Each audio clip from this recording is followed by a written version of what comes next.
Сәлем достар, бүгінгі түс шору шығарылымында өлім, түсінде өлім не себепті болады? Түс шорымас бұрын ең алдымен каналыма тіркеліп, видеоға лайк басуды ұмытпаңыздар. Ал ендеше бастайық. Түсіңізде жақын адамыңыздың өлімін көру, ескерту. Басыңызға түскен сынақты қаймықпай қарсы алуыңыз керек. Бәлкім біреуді жоғалтуыңыз мүмкін. Өлі досыңыздың даусын есту бұл жаман белгі. Бұл түс ескертулердің қатарына жатады.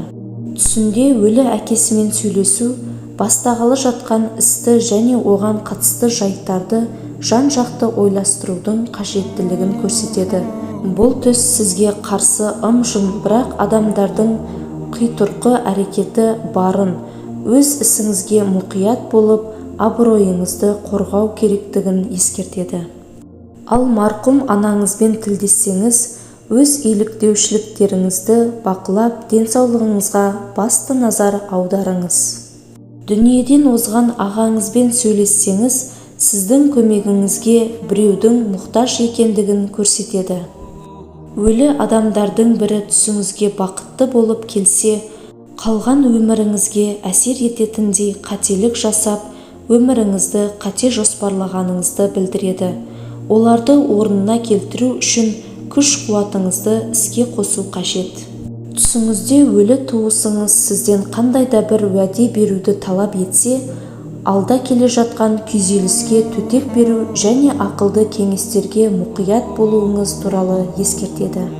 Түсіңізде өзіңіздің өлгеніңізді көрсеңіз, сүйікті адамыңызбен бақытты өмір сүресіз. Науқас адам қайтса, алдағы уақытта зұлмат, әділетсіздікке кезігесіз.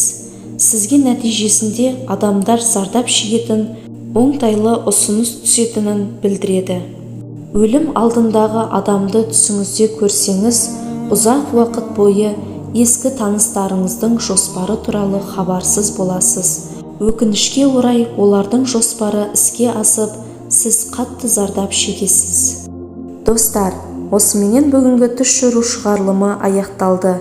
Видео ұнаса лайк басып, YouTube каналыма тіркелуді ұмытпаңыздар.